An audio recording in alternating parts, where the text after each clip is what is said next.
Hello everyone, a very good evening to one and all. This is Sanskar and I'll be teaching you modern Indian history, right?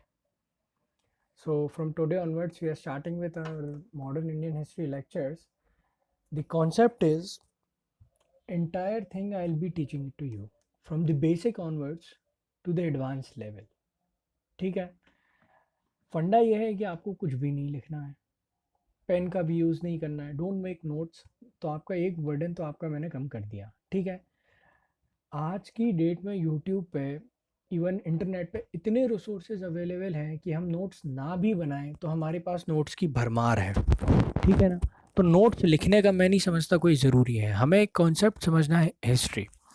अब इस history को concept as a concept जब भी हम समझेंगे, will try our best कि how to understand the basics, not the advance level, ठीक है। आज हम शुरुआत कर रहे हैं मॉडर्न इंडियन हिस्ट्री की and I think it's going to take hardly 15 to 20 days. 15-20 days में हमारा आधा सिलेबस हो जाएगा।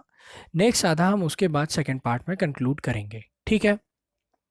देखिए, स्टार्ट हम करेंगे। देखिए, मैंने पॉइंट्स टू रिमेंबर में आपको सिर्फ 2 पॉइंट्स दिए हैं जिनको आपको ध्यान रखना है।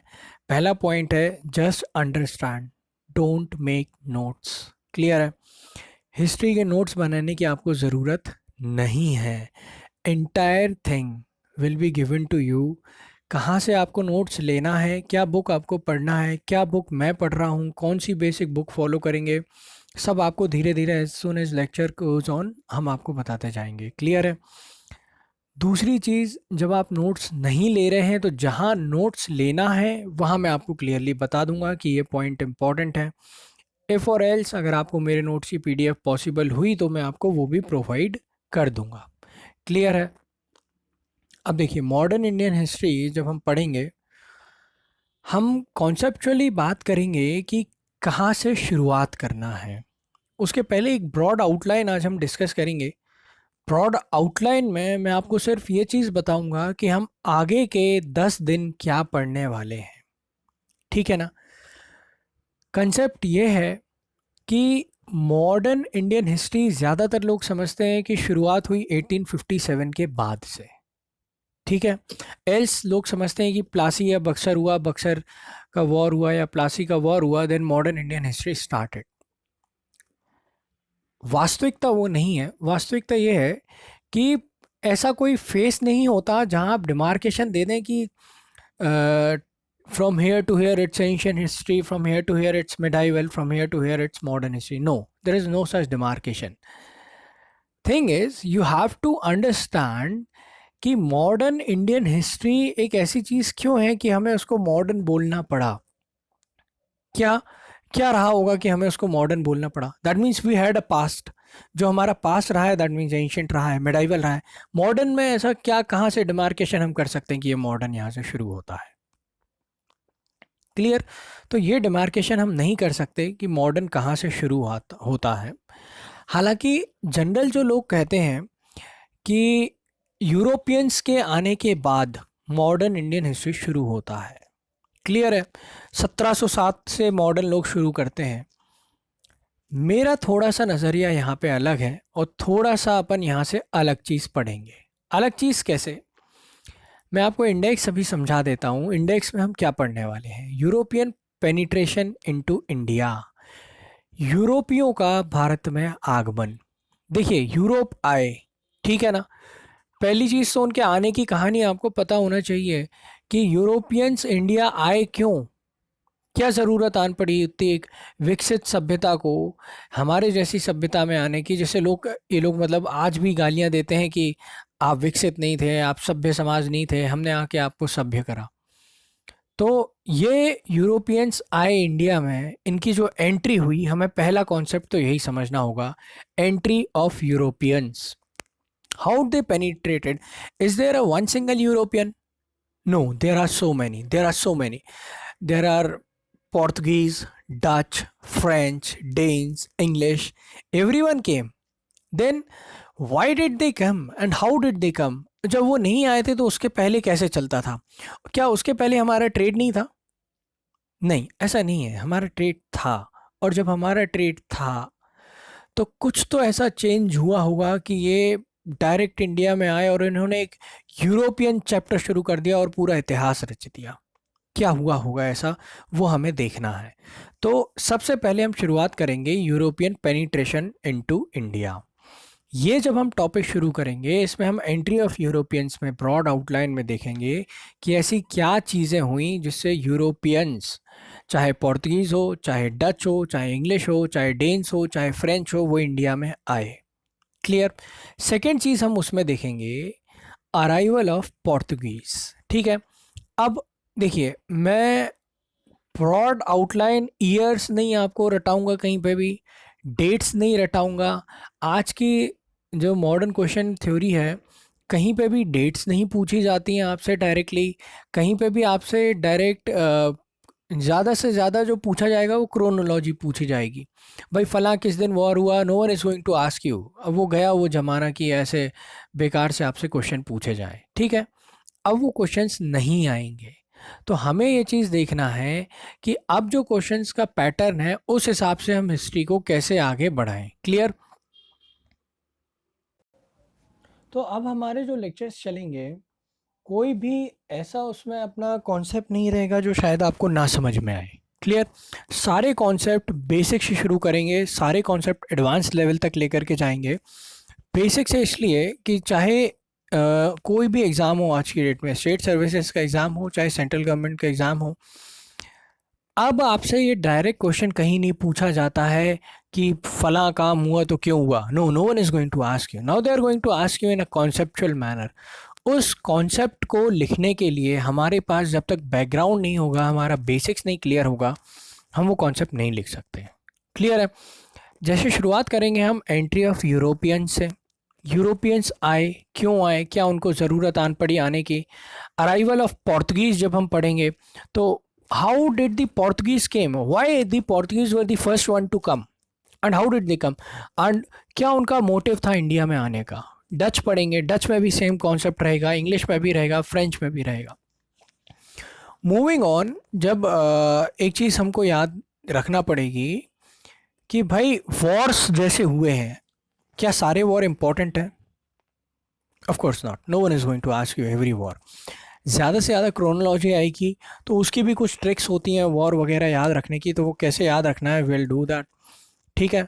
वॉर्स के बाद जैसे ये कर्नाटक वॉर्स लिखा हुआ है, do they play any role in the history of India?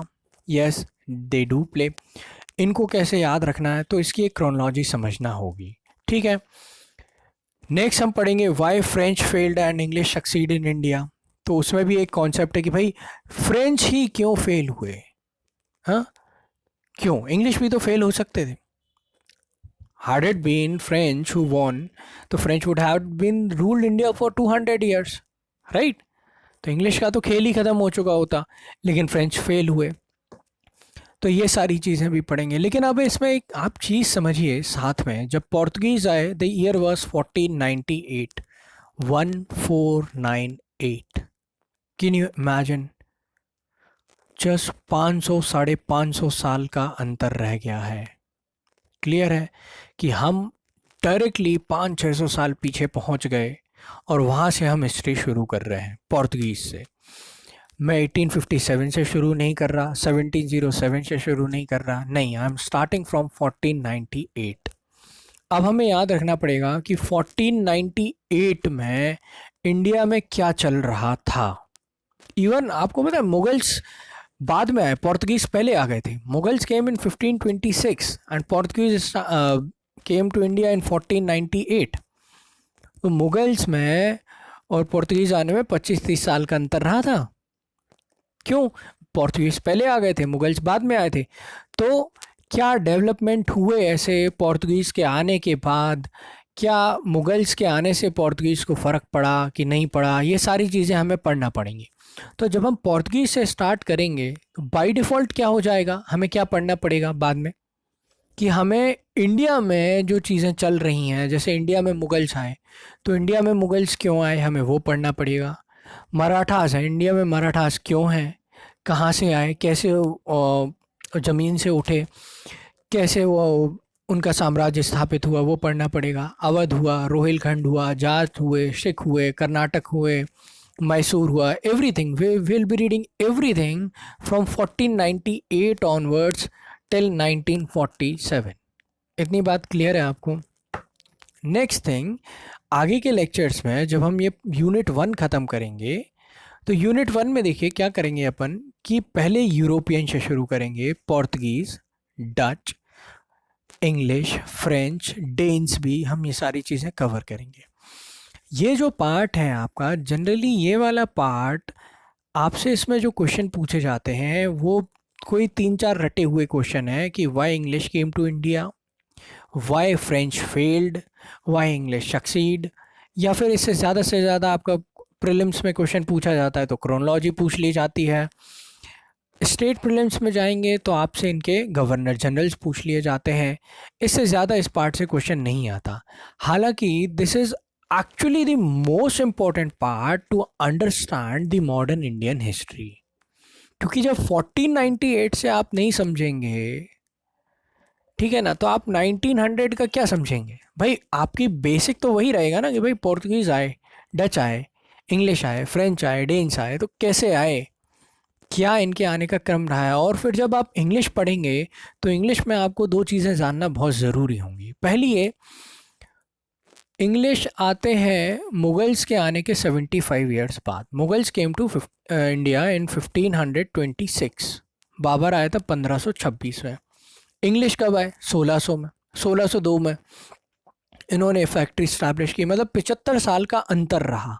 75 साल के बाद इन्होंने फैक्ट्री स्टैब्लिश की। एंड विश्वास मानिए, इनका जो ड्रामेटिक वॉर था जिसको कहते हैं कि जिससे इन्होंने इंडिया पे कब्जा जमाया, वो इनका 1757 और 1764 में हुआ, ठीक है ना।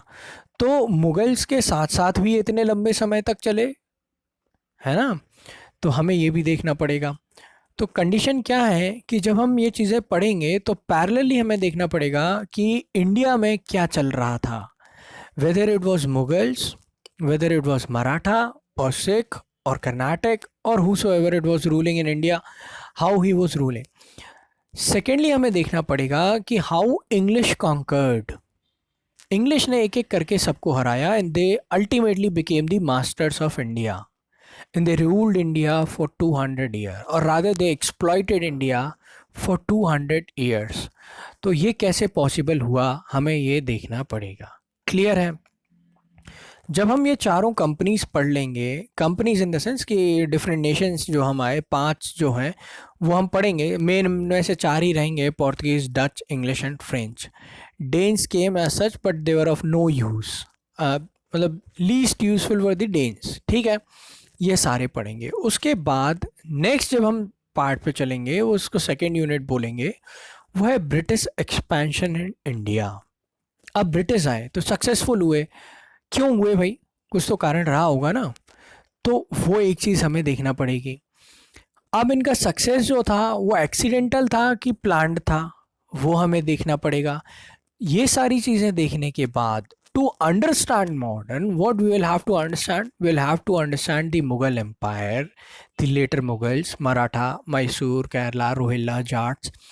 In सब की, not every king we are going to read, but we'll be reading the important king and important developments which took place.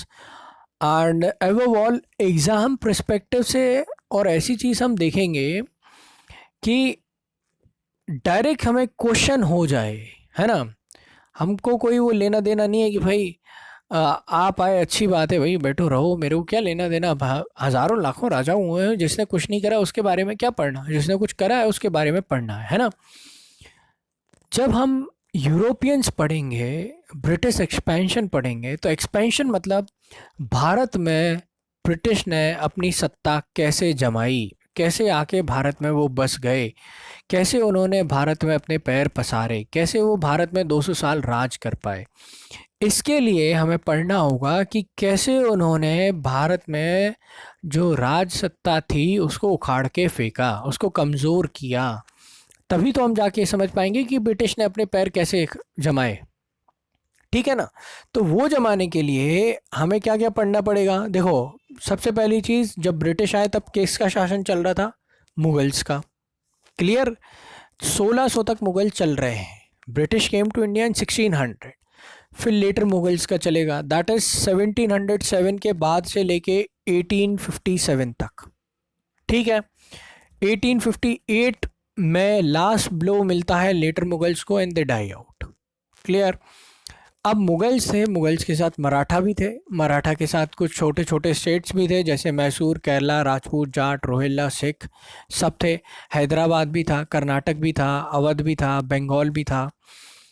Bengal एक ऐसी चीज़ है जो हम लास्ट में पढ़ेंगे, because it was Bengal, it was the wars in Bengal which made the Europeans master of India.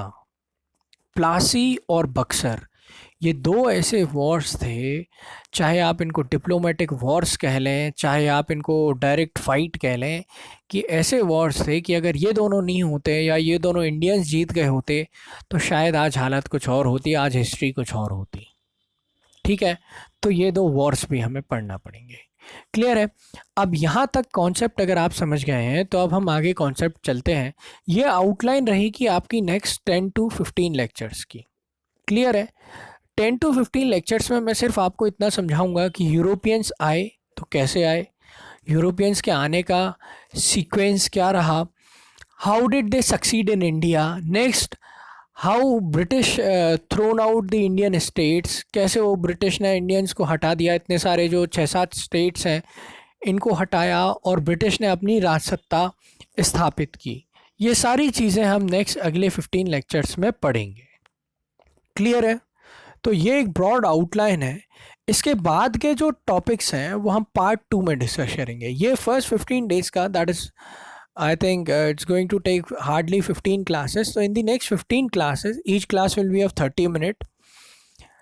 30 minute से ज़्यादा देखो ना कुब्बत तुम्हारे में पढ़ने की है ना मेरे में पढ़ाने की है, ना 30 मिनट से ज़्यादा तुम पढ़ सकते हो ना मैं पढ़ा सकता हूँ, है ना। एक ही इंसान हूँ, गला वला फट जाता है यार, तो समझा करो थोड़ा। 30 मिनट से ज़्यादा अपन नहीं पढ़ेंगे। ठीक है। And entire lectures will be in layman language, Hindi में भी होंगे, इंग्लिश में भी होंगे। देखो मैं भी तैयारी कर रहा हूँ, आप भी तैयारी कर रहे हो। मेरे को ऐसा कुछ नहीं कि बहुत सारी अंग्रेजी तुमको पढ़ा के चला जाऊँ या अंग्रेजी में पढ़ा जाऊँ तो मैं समझ में कुछ आया नहीं। क्लियर है। तो इसको हिंदी और इंग्लिश में रहेंगे।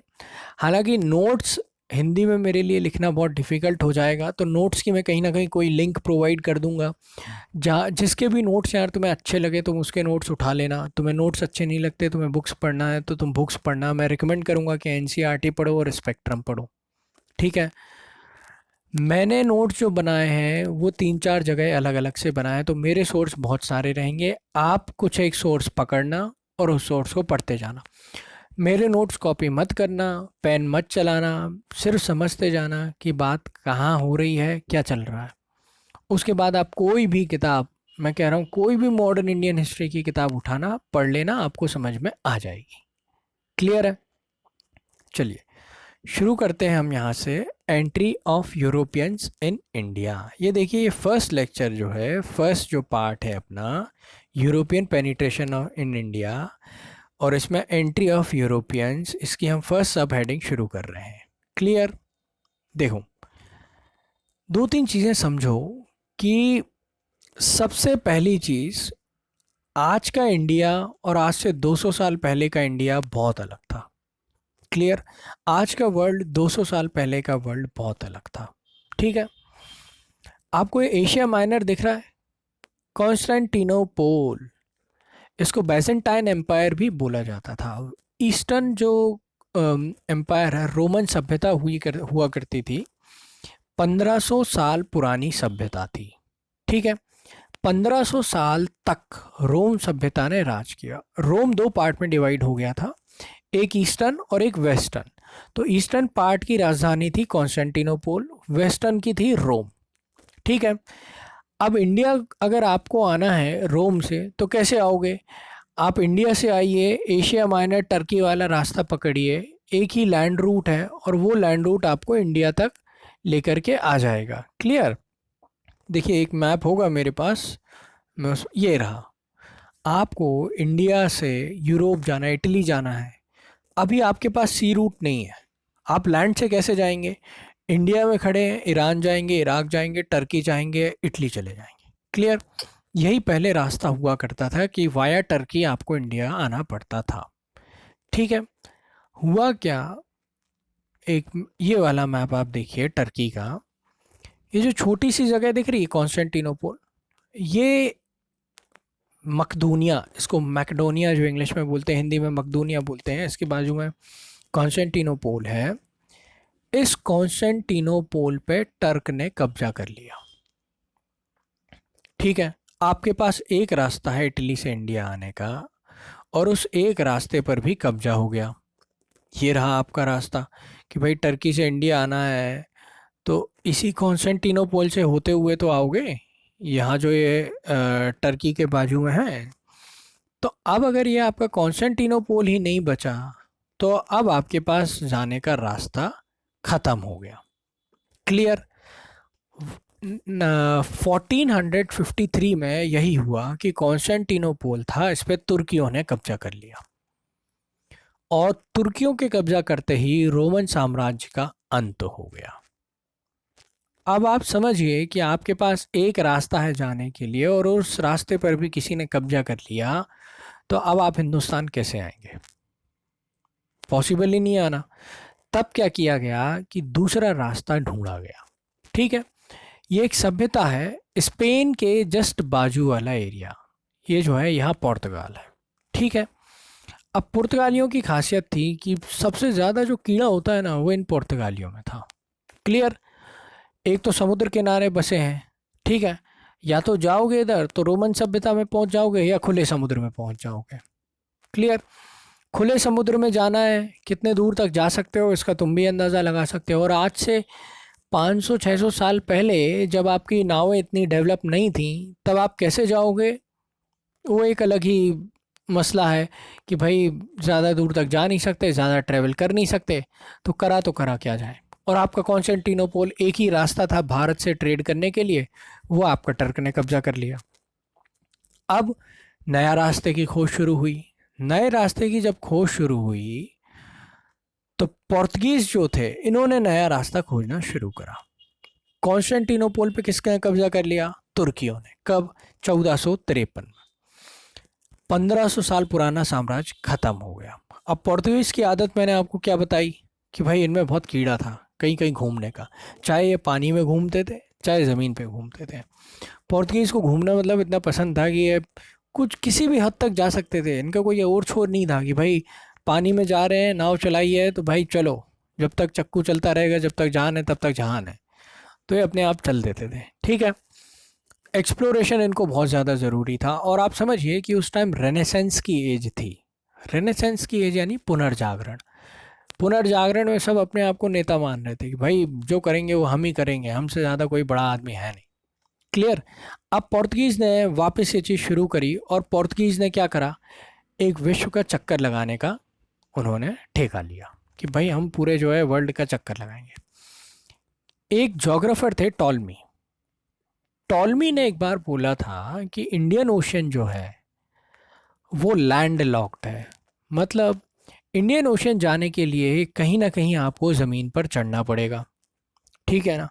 और ज़मीन पे जब आप चढ़ जाएंगे उसके बाद वापस वो ज़मीन उतना लैंड क्रॉस करेंगे तब आप उस ओशन में पहुंचेंगे। ठीक। अब पोर्तुगीज़ ने 1453 में जब इनके हाथ से सब चला गया तो इन्होंने क्या करा, पहली प्लानिंग बनाई कि भाई अपन को नेविगेशन करना है थ्रू आउट द वर्ल्ड। इनके एक किंग हुए हैनरी द नेविगेटर। 1394 से 1460 इनका टाइम पीरियड है, कोई इम्पोर्टेंट नहीं है, मत पढ़ना। इनको पोप निकोलस 5 से एक आदेश मिल गया। आदेश क्या मिला कि भाई आप जाओ और ईस्ट तक घूम के आओ। और ईस्ट तक घूमने का मतलब क्या था? अच्छा, एक बड़ी मज़ेदार चीज़ है कि आपको क्रिश्चियन सभ्यता में कुछ भी करना होता था तो जब तक आपको पोप परमिशन नहीं देते थे आप कुछ नहीं कर सकते थे। तो पोप की परमिशन मतलब आपको सब कुछ मिल गया। इस हैनरी नेविगेटर को पोप की परमिशन मिल गई। पोप निकोलस 5 की, पोप कौन होते हैं? पादरी। क्रिश्चियनों में सबसे बड़े पादरी जो होते हैं वो पोप होते हैं। तो पोप निकोलस 5 की परमिशन मिली कि आप पूरब की तरफ जा सकते हो। अब डिस्टेंट शोर ऑफ द ईस्ट, उन्होंने ऐसी परमिशन ली। तो ईस्ट में कितने ईस्ट तक जा सकते हो? उन्होंने कहा इंडिया तक जा सकते हो। इंडिया को ढूंढ के आओ। ठीक है, कारण क्या था कि भाई लैंड रूट तो खत्म हो गया, अब लैंड रूट चला गया तो आप कैसे जाओगे, नया रास्ता खोजना होगा। तो इन्होंने एक नया रास्ता खोजा ईस्ट के लिए और पोप ने कहा कि भाई खोज के आओ। बढ़िया, इतना इनको परमिशन मिल गई। पोप किसको, हेनरी द नेविगेटर को परमिशन ली हेनरी ने नेविगेटर में। वो कभी आया नहीं, उसने कभी बोला कि हाँ भाई जाओ होके आओ, क्योंकि हेनरी नेविगेटर का टाइम क्या था, 1394 से 1460। लेकिन 1488 में बार्थलोम्यू नाम का एक आदमी था, उस बार्थलोम्यू ने क्या करा, नाव ली और चलना शुरू करा कि भाई हम जाके आते हैं ईस्ट तक। तो पहले हम पुर्तगाल से कहाँ जाएंगे, अफ्रीका से नीचे तक जाएंगे, फिर देखेंगे कि भाई लोकेशन देखो इसकी, पुर्तगाल ये है अफ्रीका के ऊपर। ठीक है, अब ये पुर्तगाल है और अफ्रीका के नीचे इधर इंडियन ओशियन आना है, तो पूरा अफ्रीका घूम के आना पड़ेगा। तब भाई कैनाल वैनाल तो थी नहीं। तो अब पुर्तगाल से इंडिया आना है, तो यहाँ से इंडिया आने का क्या तरीका होगा भाई, या तो इजिप्ट के थ्रू आ जाओ। अब इजिप्ट के थ्रू उस टाइम कैनाल थी नहीं, सुएज कैनाल। तो अब कैनाल नहीं है तो कैसे आओगे, कि पूरा अफ्रीका का चक्कर लगाओ, अफ्रीका से इंडिया आओ।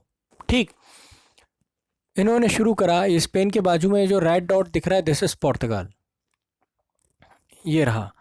तो ये पुर्तगाल से शुरू हुए और इंडिया की तरफ आना इन्होंने शुरू करा। लेकिन जो बार्थलोम्यू थे, बार्थलोम्यू आ पाए अफ्रीका की लास्ट पॉइंट तक, that is Cape of Good Hopes तक, जिसको अभी आज प्रेजेंट डे में जाना जाता है। लेकिन समस्या क्या हुई, जब तक ये केप ऑफ गुड होप पर पहुंचे तो इतने तूफान झेल चुके थे, इनमें इतनी मार पड़ चुकी थी कि इन्होंने उसका नाम रखा केप ऑफ स्ट्रॉम्स, तूफानों की जगह, है ना। अब वापस पहुंचे, इन्होंने किंग जॉन को बोला कि यार, अच्छा तब तक ये राजा भी निपट चुके थे। कौन से राजा, हेनरी द नेविगेटर। ठीक, अब जब ये वापस पहुंचे तो नए राजा थे King John two. King John two को इन्होंने बोला भैया वो केप ऑफ स्ट्रॉम्स है, वहाँ कुछ नहीं है, बहुत आंधी तूफान आता है, ईस्ट तक मैं होके आया हूँ, अफ्रीका के हल्के से ईस्ट में वो केप ऑफ गुड होप है ना। इन्होंने एक चीज़ बोली कि भैया इंडियन ओशन जो है वो लैंडलॉक्ड नहीं है, खुला हुआ है, जा सकते हैं, लेकिन केप ऑफ स्ट्रॉम्स है, बहुत तूफान आते हैं। तो राजा बड़ा खुश हुआ, राजा ने कि भाई तू अकेला गया था, ठीक है हम तो इकट्ठे जाएंगे सब भाई, जनता साथ लेकर के जाएंगे। वो कोई केप ऑफ स्ट्रॉम्स नहीं है, उसको Cape of Good Hope, hope मतलब कि हाँ हमें होप है आगे कुछ अच्छा होगा, उसको राजा ने नाम दे दिया केप ऑफ गुड होप। अब एक होप हो गया कि हाँ इंडिया के लिए दूसरा रास्ता भी है, वही एक रास्ता नहीं है। 1497 में, अभी टाइम पीरियड आप समझना, 1488 में बार्थलोम्यू आया, 1497 में कौन आया, किंग मैनुअल वन ऑफ पुर्तगाल। इसने जुलाई 1497 में एक वास्को डिगामा नाम के आदमी को पकड़ा और बोला भैया तू 4 नाव ले, 100-150 आदमी पकड़ और इंडिया के लिए जाओ, और इंडिया केवल रास्ता ढूंढ के आओ। अभी ट्रेड का कोई इंटेंशन नहीं था कि भाई कोई ट्रेड व्रेड करेंगे, जाओ। उसने बढ़िया इनको नाव दी, बंदूकें दी किंग मैनुअल वन ने, और बोला जाओ। जुलाई में वास्को डिगामा पुर्तगाल से चला इंडिया के लिए। क्लियर, इतनी कहानी थी कि हमें यूरोपियंस की एंट्री इंडिया में क्यों हुई। समझ गए आप कि कॉन्स्टेंटिनोपल था नहीं, इंडिया के लिए नया रास्ता ढूंढना था, रेनेसेंस की एज चल रही थी, और पुर्तगालियों में तो था ही कीड़ा कि भाई घूमना है, तो आ गए बिल्कुल इंडिया। ये था इनका entry of Europeans in India, कि इन्होंने एंट्री इंडिया में क्यों करी। ठीक है, अब पुर्तगालियों की बात करते हैं। पुर्तगाली कब चला था वास्को डिगामा, 1497 में, जुलाई 1497 में।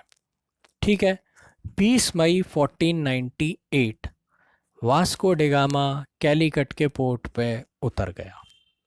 कैलीकट यानी इंडिया का ईस्टर्न पोर्ट। और ये जो डेट है 20 मई की, ये क्या है, इसने यूरोपियन साम्राज्य को, यूरोपियन एरा को भारत में शुरू कर दिया। This date is known as emergence of European era, emergence of naval power, arrival of foreign barbaric people. All right, इस डेट को वास्को डिगामा इंडिया आया।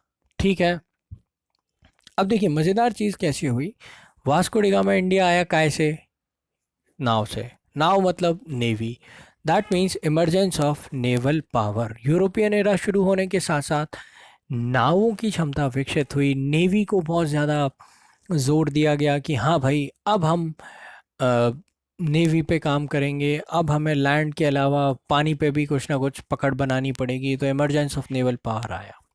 ठीक है, समस्या क्या थी इनके साथ, देखो भाई इंडिया की जनसंख्या उस टाइम भी करोड़ों में थी, आज भी करोड़ों में है। ठीक है, ये कितने आए थे, 150 आदमी, 170 पीपल। तो इनकी नाव पे बंदूकें लगी थी। क्लियर भाई, एक बात तय है कि कोई दूर खड़ा हो, पानी में खड़ा हो, आप ज़मीन पे खड़े हो, तो दोनों में से एक कोई जीतेगा, जिसके पास बंदूक होगी, जिसके पास ताकतवर आर्म्स होंगे।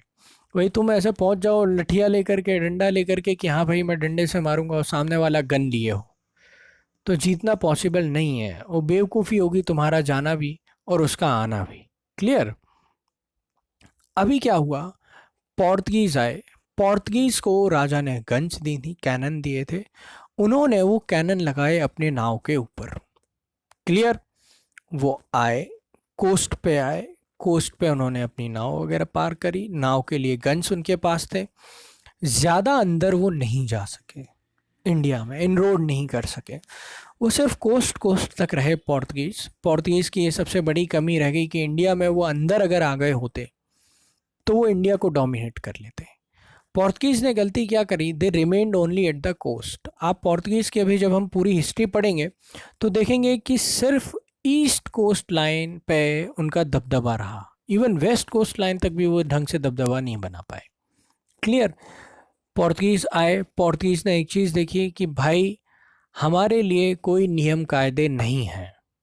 क्लियर। हमारी नाव पे बंदूक लगी है, मतलब हम अभी ताकतवर हैं, और ये ताकतवर हैं। तो पोर्तुगीज़ ने क्या बोला कि अगर हमारे पास कानून तोड़ने के, चाचा विधायक होते हैं तो सब कानून तोड़ते हैं, इनने कहा भैया अपने पास बंदूक है, अपन भी कानून तोड़ेंगे। क्लियर। इनके पास बंदूक थी, ये आए, इन्होंने इंडिया से ट्रेड करा। जब आया था तो इसको वहाँ के राजा, कैलीकट के राजा को जैमोरिन बोला जाता है, जैमोरिन ने वेलकम करा था। जैमोरिन ने कहा अरे भाई अतिथि देवो भवा, इंडिया में आए हो, बढ़िया आओ, वेलकम तुम्हारा, लेकिन ट्रेड करोगे, जाओगे इंडिया से बाहर तो कस्टम ड्यूटी देना पड़ेगी। पोर्तुगीज आए, वास्को डी गामा आया, 4 महीने इंडिया में रुका, खूब ऊधम करा इसने। आते टाइम इसको कोई और शिप मिली तो इसने उस शिप में आग लगा दी, आदमी डूब गए, उनका पूरा ट्रेड खत्म हो गया। ये जनरली इसने किसके साथ करा, टर्क्स के साथ, जो टर्क थे और मोमडन्स थे उनके साथ इसने ये काम करा। ठीक। अब इसने अपने साथ क्या काम करा कि आया इंडिया, 4 महीने रुका, बहुत सारे गुड्स इसने अपने ऊपर लादे, बिना कस्टम ड्यूटी दिए चला गया। बिना कस्टम ड्यूटी क्यों, अभी आपको बोला चाचा विधायक है तो सब कानून अपने, इसके हाथ में बंदूक है, सारे कानून अपने। अपने जाते जाते इसने क्या करा, कुछ इंडियंस को भी अपने साथ इसने होस्टेज बना लिया, और जैसे ही होस्टेज बनाया, अब आप दब जाओगे कि भाई क्या है, आपने इसके ऊपर हमला करा, ये 4-5 इंडियन मार के समुद्र में फेंक देगा, क्या कर लोगे, कुछ भी नहीं कर पाओगे। तो वही इसने करा कि इसने इंडियंस को होस्टेज ले लिया, और पोर्तुगीज़ की पहली शिप जो आई थी, इसने पुर्तगालियन युग की शुरुआत करी। अब ये कैसे लोग थे, अनसिविलाइज्ड, इन्होंने कोई नियम कायदे नहीं माने, इनका कोई सिविलाइजेशन नहीं था। बारबरिक, बारबरिक यानी बहुत ही बीभत्स किस्म के लोग थे, धोखेबाज थे, इन पे आप कभी इन पे विश्वास ही नहीं कर सकते, अविश्वासी लोग थे। इस तरीके के ये पुर्तगाली लोग थे, इनके पहले आने से हमें सबसे पहले ये चीज़ पता चल गई। जब हम आगे इनके बारे में पढ़ेंगे तो इनकी ये खासियत रहेगी कि they were uncivilised, barbaric, treacherous and untrustworthy. Second, अब आप देखेंगे कि एक और आई कुछ दिन बाद दूसरी शिप, उसका नाम था काइंडोम मैनुअल। तो काइंडोम मैनुअल जब आया, kingdom manual, I think this is not kind, this is king, please make a correction, kingdom manual थी। इन्होंने 6 शिप इंडिया में भेजी, किसके अधीन, पेड्रो कैब्रल, ये जो पेड्रो कैब्रल थे ये भी आए इंडिया में, इन्होंने फिर इंडिया में जो अच्छा खासा बिजनेस करा और इंडिया से खूब सारा, कहते हैं 60 टाइम्स प्रॉफिट कमाया। ठीक। अब आप देख लो, आप 100 रुपये कहीं लगा रहे हो, उसके 6,000 रुपये मिल रहे हैं, तो फिर भाई कौन नहीं, मतलब ठीक है, शाम दाम दंड भेद सब करेंगे। पुर्तगालियों ने भी यही करा और ये इंडिया से इतना रुपए कमा के ले गए। क्लियर। ये था पोर्तुगीज़ के आने का सिलसिला। इतनी चीज़ आपको समझ में आ गई होगी कि पोर्तुगीज़ इंडिया क्यों आए। ठीक। पैसा अगर इंडिया में नहीं होता और सिर्फ इंडिया ही क्यों आए, आप एक चीज़ इस पे अंदाज़ा लगाइए, पाकिस्तान क्यों नहीं चले गए? बीच में भी तो रुक सकते थे। कारण ये था कि इंडिया से ट्रेड होता था मसालों का। ठीक है। मीट जहाँ भी खाया जाता है वहाँ काली मिर्च की बहुत ज़्यादा ज़रूरत होती है, तो इंडिया में मसाले मिलते थे सदर्न इंडिया में। जाने का उसका रूट था नॉर्दर्न इंडिया, कॉन्स्टेंटिनोपोल और वहाँ से पुर्तगाल। इन्होंने क्या करा, डायरेक्ट रूट ढूंढा, इंडिया डायरेक्ट आए, इंडिया से मसाले खरीदे और वहाँ जाके बेचे। इनको प्रॉफिट हुआ 60 टाइम्स का, 60 गुना। तो जब इतना प्रॉफिट होगा, कोई भी आके इंडिया में बसेगा, कोई भी आके उधम करेगा, इतना प्रॉफिट कौन छोड़ेगा? कोई नहीं छोड़ना चाहता है। सेम थिंग हुई, पोर्तुगीज आए, बार बार आए। ठीक। बीच में कोई इनका कंपटीटर मिलता था, चाहे वो टर्क्स हों चाहे मामलुक्स हों, तो ये उसको मार डालते थे, चाहे उसकी जहाज़ डुबा देते थे। इवन इंडियंस जो ट्रेड कर रहे थे, ये इंडियंस को भी ढंग से ट्रेड नहीं करने दे रहे थे, इसलिए इनको अनसिविलाइज्ड, बारबेरियन, ट्राचरस बोला गया। बार बार बोलते थे हम आगे से हमला नहीं करेंगे और फिर हमला कर देते थे। तो इनकी ये आदत थी, आदत से मजबूर, इसलिए इनको बोला गया ये अनट्रस्टवर्दी हैं। क्लियर। अब आप समझिए कि आपका किसी कंट्री में बार बार ट्रेड हो रहा हो, तो आप क्या करेंगे आज की डेट में? भाई आप वहाँ जाके एक ऑफिस डाल लेंगे, ऑफिस डालेंगे, एक ऑफिस इंचार्ज बनाएंगे। Same thing happened with the Portuguese कि वो उनका ट्रेड बार बार इंडिया से हो रहा था। अब उन्होंने एक परमानेंट आदमी इंडिया में बिठा दिया कि भाई अब आप जो है वो ट्रेड कंट्रोल करोगे। And this permanent person was known as governor. अब उसको सारी पावर दे दी गई कि आप चाहे ट्रीटी करो, चाहे वॉर करो, चाहे कुछ भी करो, हमें किससे मतलब है? प्रॉफिट से। गवर्नमेंट ने ऐसा क्यों किया होगा पुर्तगाल की? क्योंकि गवर्नमेंट को टैक्स मिलता, और कहीं पे भी गवर्नमेंट की अर्निंग हो तो वो आपको तो सब छूट दे देगी, है ना? ये चीज़ हुई कल। अब आज यहाँ पे लेक्चर रखते हैं, 30 मिनट से ऊपर का लेक्चर हो गया। कोशिश अपन यही करेंगे कोई भी लेक्चर 30 मिनट से ऊपर का नहीं हो। क्लियर। तो आप एक बार और देख लीजिए कि हम क्या पढ़ने वाले हैं। कल से हम पढ़ेंगे पोर्तुगीज़ के गवर्नर। कल हम 3-4 चीज़ें देखेंगे इकट्ठी, डच, इंग्लिश और फ्रेंच। आज का लेक्चर यहाँ पे हम एंड कर रहे हैं, कल वापस आएंगे इसी टाइम और फिर एक वीडियो पे हम बात करेंगे, चर्चा करेंगे। कल गवर्नर जनरल देखेंगे हम पोर्तुगीज़ के, डच के, and if possible will see for English also. Alright, else will go with French. Clear? That's it. That's all for today. See you tomorrow, same time. Bye.